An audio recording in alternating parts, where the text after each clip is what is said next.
Howdy, hey, hello. It's McKenna, and this is Munch and Mingle. I should just probably pre-record that, but maybe it's good that I get to say it every time. We can hear my voice change over time. But yes, we are back with another episode. You guys, I just have to say, I was looking at my stats this morning, and I only do it once a week because I can't get big-headed, okay? So I always look every Monday, and as of today, my podcast is officially and exactly 3 months old. It is crazy because I was like, wow, July 31st. Yeah, that was just a mere 3 months ago when I was freaking out about starting this. And now look at us. We are here. This is episode 23, I believe. Yeah. Also, this episode is being filmed during the daytime. Normally I do the evening time specifically because I have got 2 little boys. Well, one of those boys decided he did not want to go down for his nap because his first nap went a little longer. So I'm going to have a little co-host today. Yeah. I wish you guys could see him. He's pretty dang cute. So if you do hear noises in the background, just assume that it is my little 9-monther over here. We're going to see if I can get this going. This is a good episode if we're starting off, but it is going to be a rather quick episode. This is going to be maybe a little serious. I have a lot going on in my head. So we are going to do what I call Thoughts in My Head, Volume 1, Episode 1. McKenna Hogan.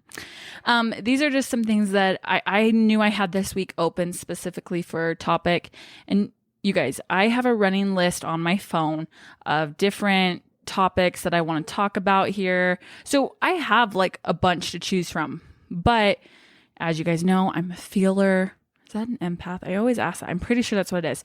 But I have to feel like it's the right time to bring certain episodes or talk about things. I have to be in the moment. And I was just looking at that list and I was like, no, it's none of those this time. Like not this week. The first week of November, as we're getting ready, the second to last month of the year. Like I want to make sure it's something that I'm really wanting to talk about that I feel needs to be heard. And yeah, so there have been a few certain events, let's just put it that way, that have happened over the past 2 weeks. And it all keeps going back to this one thing or a couple, these little things that I'm going to talk about. Before we get into that, real quick, our munchie is actually one of my favorites at the moment. It is homemade popcorn with peanut butter M&Ms. I'm talking straight up. You have the kernels. You're popping it on the stovetop, and as soon as it is all popped and good to go, you are adding some peanut butter M&Ms. That makes chef's kiss. It's one of my favorite snacks, you guys. So that is our munchie today. Definitely go try it if you haven't. That's actually a really good fall treat in my mind. Right about now. I think that's what everyone's needing. So, alrighty, here we go. Okay, so the 3 little topics that one more than the other, but just to start it off, I want to talk about as we're getting ready for the holidays, because obviously that is a big thing. If you guys have been following, I did my episode back in the beginning of October. Right? It was about holiday prep. If you've been following that, I as well have. So I've been thinking about it a lot. And then I had this scripture study pop up that kind of goes with it. That I found in the journal I'm reading from. Like I just had it randomly in this journal. And I was like, oh my gosh, that kind of works with everything I'm thinking about. And then lastly, I wanted to talk about friends. That was the big one that has been reappearing in my life the past 2 weeks, and in an odd way. But today, and I'll go into what necessarily happened if you've been following me on social media, my personal account, you would probably know that this is what kind of just like jam-packed it in, that it was like, okay, McKenna, you got to talk about this. So first things first, getting ready for the holidays. Hi, Bobo. Guys, it is stressful time. It is, as you're hearing this, November 1st. It is 1 month until December, and then December's here. All that brings, and then before you know it, we are in 2023. That is a lot. And just so you know, we are all human. Like I said, I did put together that little holiday prep episode.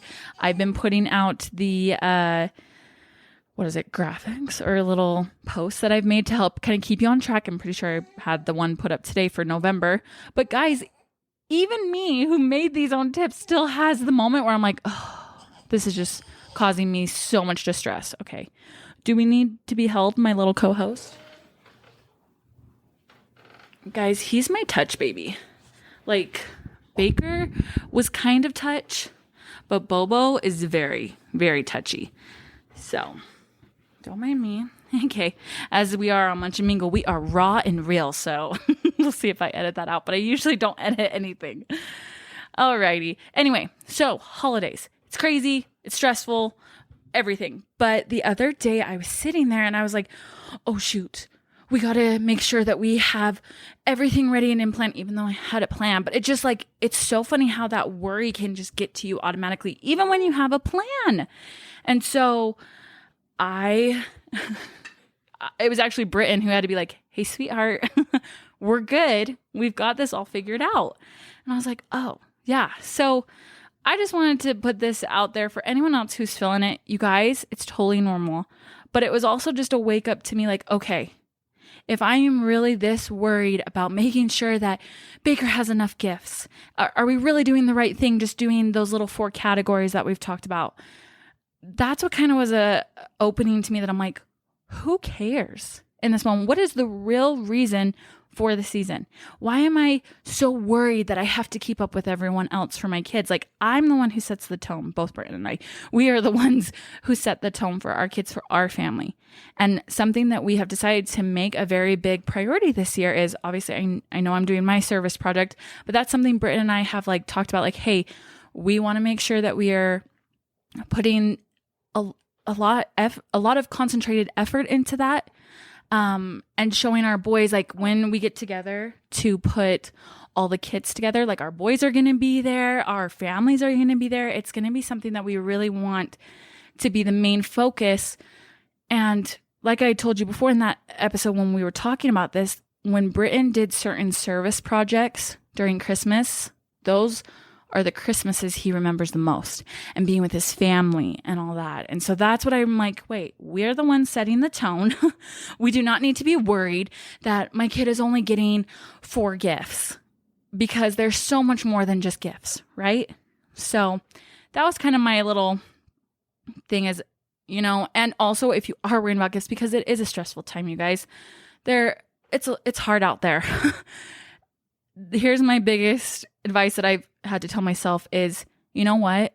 You know what's going to be more important that was spent than money was time, and is time. If you are having to choose between getting someone a gift or spending time with them, go for the time. And better yet, if you're worried about, okay, do I just go buy them a gift, or do I take the time to really put my heart and everything into making a gift, or really collectively, emotionally putting together a gift? Do that way. More times than not, I've realized it's much better to do more time than anything, you know? Okay, which leads into my cute little scripture study. So you guys are going to figure out how I do scripture studies. This is not all the time, but a majority of how I study. If there's a topic that I specifically need to study about, typically what I do is I'll have that word and I go to the dictionary. I really love the dictionary and thesaurus. Those are my 2 favorite books. So I take that word and I go to the dictionary. I read the definition. And if there's another word, I find another word in that definition that sticks out to me, and I go to go define that. Or I'll take the word I'm supposed to be studying, go to the oh my gosh, I have a list. Thesaurus, find that word and see what other words correlate with it. And I basically use both. And that just helps me kind of further divulge as I get to see more words that are associated with that topic. It helps me remember and gives me a deeper meaning. So in my journal, I must have done this last year, right around the holidays. This is why it's so funny. And I just came across it and I was like, oh my gosh, this is perfect. So I was having the same issue that I was right now, is I wanted to define impulse. Well, I was having an issue with like, oh, I'm a really bad impulse buyer. Oh. Yes. Thanks, Bo. Don't agree with that, but yeah. So, I defined the word impulse, which is a sudden strong urge or desire to act. Then, I went to, okay, this is where I didn't tell myself where I went to, but I went to then impulse buyer for the definition of that, which is buying of goods without planning to do so, sudden whim. Bobo, did you want to say something? Okay. Anyway, then it goes to the words, impetus, which I think, is another word. Is that the Latin root for impulse? And that definition is force or energy with which a body moves. So then I looked up force. Definition of that is coercion or compulsion. Definition for coercion is practice of persuading someone to do something with force, and compulsion is irresistible urge to behave in a certain way, especially against one's conscious wishes. And then I have the next one is constraint. So I don't know if that word came to my mind or if I saw that in another, because in the dictionary, they give you like 3 definitions. But the next word is constraint, and the definition is limitation or restriction. I then summed up all of those words into like a paragraph. And here's what I wrote. Oh, this is totally putting me out there. I say that I sometimes feel the impulsiveness to buy things to go against our budget and or plan. I realize now there is another force which coerces me in that place to impulsively buy. A force that almost compulses me and takes over to where I feel I can't decide or let alone step away from the add to cart. It's as if I feel like I'm in bondage, like I can't break free. Who or what does that force sound like? Guys, that was my scripture study all about impulsive buying. I know that's so funny, but this is just a tip. It's a really great way to do any type of scripture study. I just feel like when you get to find out the definitions of words and you get to look deeper, it means so much more. And like I said, these words, impulsiveness, force, coerce, impulsively, compulses, can't decide, can't step away, bondage, can't break free. You tell me what force that sounds like.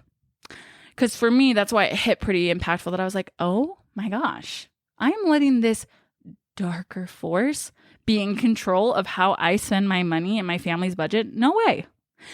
And maybe I could have just said, oh, impulsive buying, it's bad. But to do this, like this has hit home. So to come across it again when I was going through all that stuff of, the holiday shopping, I was like, hold up. Okay. To impulsively add to cart, to think my family needs more than what we really do, that is not a good force. I can tell you that. So there's McKenna's little scripture moment and little tips for your holiday-ness. All right, to the last topic of what's been in my head. Bobo, are you ready? Friends. So the last 2 weeks, this has been the main topic, and it was what I was going to talk about fully, but here's like I said, you got the other stuff as a bonus, but here's the main thing. So I got to do, as you guys know, 2 weeks ago, I did my Hair Girls Week. I love those girls. Seriously, they just remind me of how grateful I am to have those 4 in my life. I know it was 3, but the 4 of them. And for some reason, I got stuck on just how many friends I've had through my life. I do like to say I am a social butterfly. I do know a lot of people, and I would say I have a lot of friends.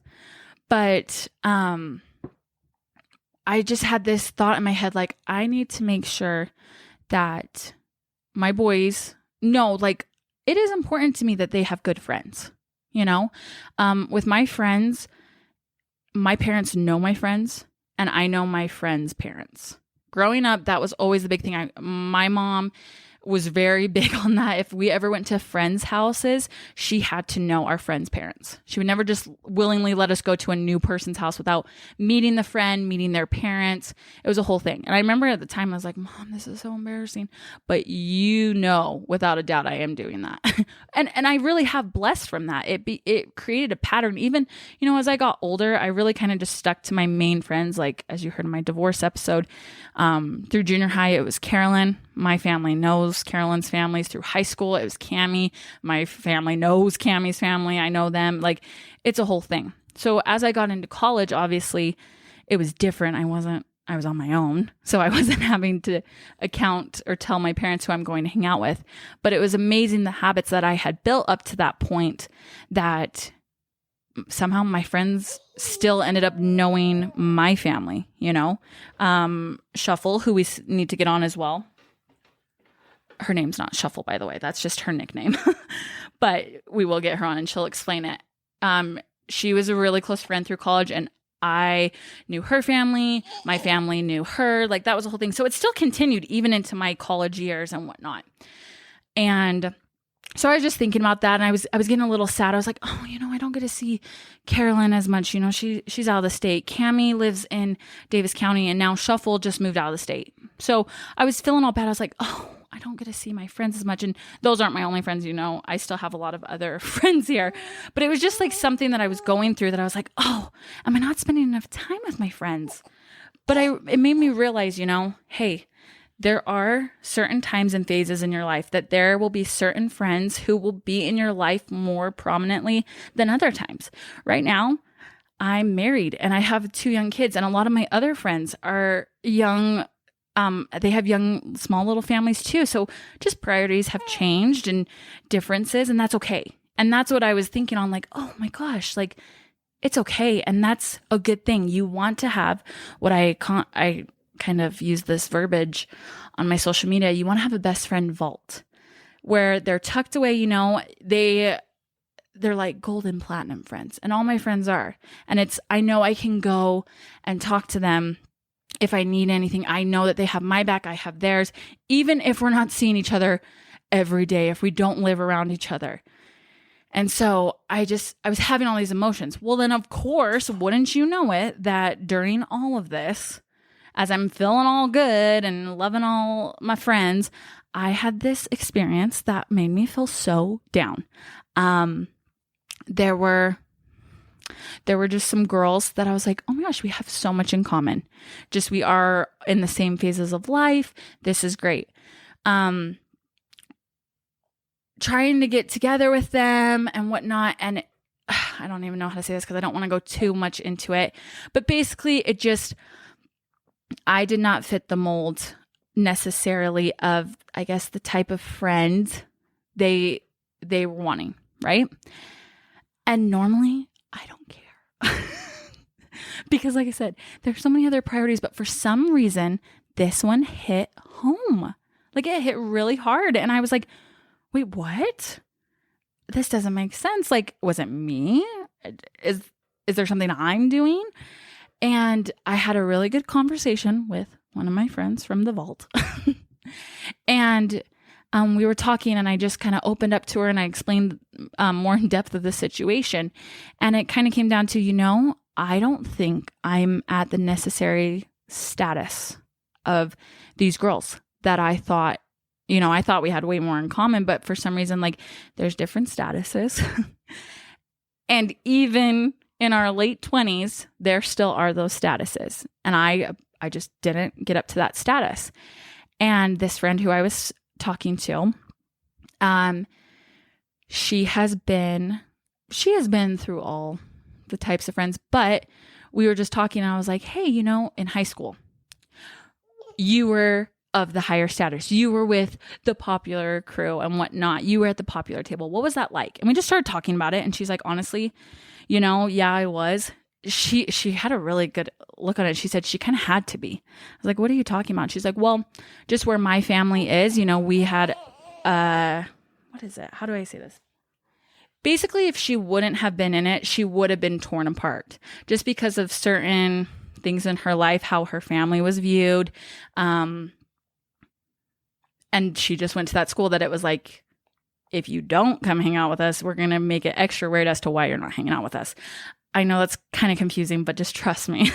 So she was in the popular crew, and she told me, she's like, don't think though that I didn't pick and choose my friends in that crew, because there's a lot of toxic people in that group. So after high school, you know, she went on, did her own thing, and she doesn't have to necessarily worry about that anymore.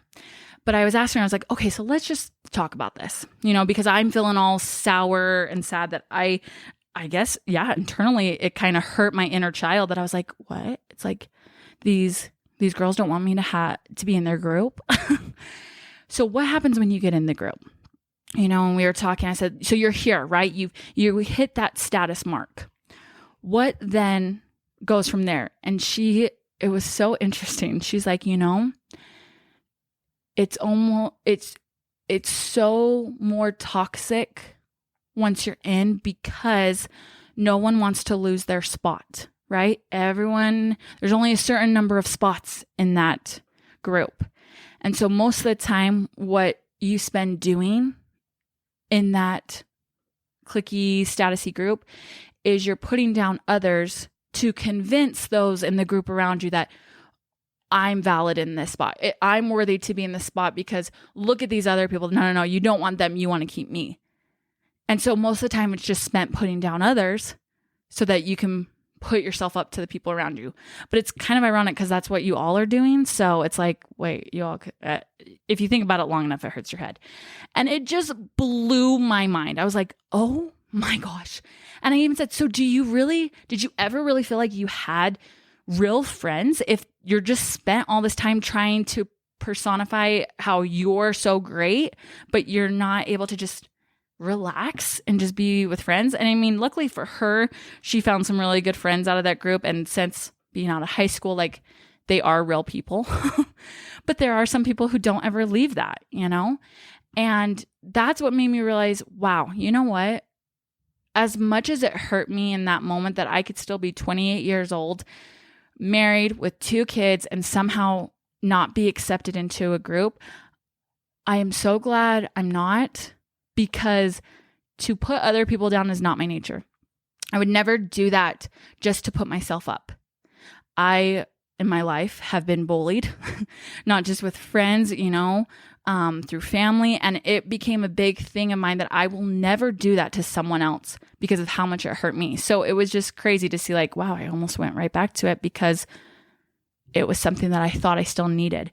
But as I opened up my best friend's vault, I made a lot of phone calls this weekend, and I was just reminded, you know what? These are the people that I love. These are the people I want in my life that I know, like I said, have my back. And I'm so grateful that they do. And they know I have their back. There's that quote of, oh my gosh, what is it? We become like the 5 people we spend most of our time with, right? And like I said, I knew that growing up. I think I heard that in junior high. And so I really tried to be like, okay, well, who are my 5 friends? And like I said, my mom did make a big notion of that. So it became a thing, and I still feel like I am that today. And maybe that's why it hurt with this group, is I was still full in like, I'm here to be a real friend, and it still wasn't accepted. But now I realize that's okay because the friends I do have are great. And again, the biggest priorities in my life right now are Britton, Baker, and Bo. And I'm so grateful for the friends that I do have that can be here when I need that. Like I said, I was able to talk to that one friend one-on-one, and it just reminded me, like, hey, make sure you don't need to have a lot of friends. You don't need to be in the group that is seen to be like of the highest status, the best clique, you know, because all you need is a really good friend who, you know, knows you, you know them, and it's a deep bond, deep connection. That is primarily what you need. So go build up your best friends vault. Oh my. Would you like to say something too? Like I said, this is my priority right here. So the biggest thing that kind of hit this home that I was like, I really need to put this out there. This morning when I woke up, I got onto Instagram and my personal account was suspended. Now, apparently there was a glitch as we've been coming out. And I'm glad to know. When I looked an hour ago, my account was still suspended. So I'm hoping I'm going to go look at this and we'll be back to normal. However, this is what like flew me off the handle. Because normally when your account is suspended, it's someone's reported you don't follow community guidelines. And I was just sitting there. I was like, what in the heck? First off, what did I not follow? But secondly, I have a private personal account. I am very picky about the people that I let on my personal account because it is my personal life, but it's mostly people that I know. Okay. And so I was sitting there and I was like, that means someone had to report me from my friends. And it hurt so bad because of just what I explained to you. Like when I'm your friend, I am your friend. Okay. I want you to know how much you are loved, how much you are looked after. I want us to always have a good time, but know that you have someone to rely on. So in that moment, I was like, has someone not been feeling that from me? Has someone just decided that they're like, they don't want to be my friend anymore? And again, with feeling that whole thing of like the status group, I was like, it just hit. It hit so much so that I went to my Facebook and I posted on my story like this whole thing of like, if you are the person who decided that they could not tell me to my face that you had something wrong with something I posted about literally my family, my faith, or football, because that's all I post about, we've got bigger issues. And more so, you've got issues that apparently are just too much to handle that you can't talk to me. 1 second. I think someone's getting finally tired now. Anyway, so I even used the quote, which I still stand by this quote, that someone told me, if anyone ever tries to silence you, you speak louder. I do still stand by that. And that is also why I'm bringing this out too. If it was a glitch, and it's looking like it was, it is a little suspicious how a lot of accounts were just randomly suspended. Either way, that is the biggest thing I want to get across is that my friends know you are my friends. And that is the most important thing. I do not take that relationship lightly. I am very, what's the word? Oh my gosh. It's on the tip of my tongue. Intentional. I'm very intentional about that. So I think that's why it hurt so much because I was like, oh my gosh, is there someone really there? And I'm hoping that it was not, that it was just a system thing. But if there is anyone out there who has felt less than, from me, please reach out. Especially if you are on my personal social media accounts, because that is something that hits home for me, But above all, the biggest thing that I think was just really on my mind today is go be a good friend. Be the type of friend that you want. I always like to say I want friends who are fun, easygoing, that are driven, but that they are kind. And for me to have those type of friends, I have to be that person. And hopefully I have done that and continue to do that in my life. But for you, whoever you are out there, again, you don't need to have a million friends. You don't need to have just quantity. It really, truly is you want quality, especially as you get older. Like I said, roles change and in high school and college, friends were everything. But right now, it's my family's everything. And that's so good. And all of my friends, that's the same thing too. That is our priorities right now. And we understand that. But just still to have, there are certain people in your corner that as my Aunt Amy would always say, McKenna, you've got a board. Just imagine in your head, there's a board of people and there are certain people who are on that board who that you can rely on, who you can talk to. And so that's kind of combined with my best friends. Well, they're at the board too. But anyway, sorry. Okay. Bobo's telling me it is time to finish this topic. Right. I know. Anyway, I love you all. I hope you have had the best month of October. And now here we go on to November. We've got some great episodes coming up this month. And then boom, we are in December and it's great. And then 2023, we're here. All right, you guys have a great day and we'll talk to you next week. Bye.